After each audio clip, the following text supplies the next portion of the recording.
Seu teto amigo, hospitaleiro, esta pleiade de homens e mulheres, pais, mães, professores, administradores, autoridades, amigos que vieram de perto e longe para prestigiar, para se congratular com esses 48 formatos. O mundo atualmente atravessa grande crise. As necessidades são muitas e ingentes.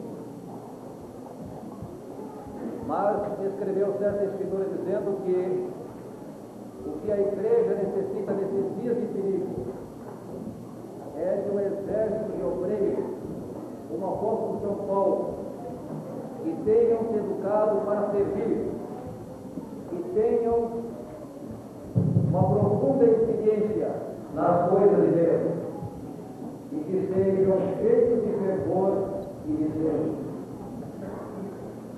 Nos tempos que atravessamos, necessita-se de homens santificados e prontos ao sacrifício. Homens que não desistem à prova de responsabilidade.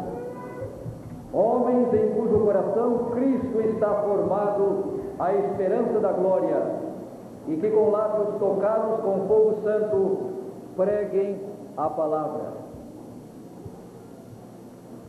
E é com imenso prazer o Seminário Adventista Latino-Americano de Teologia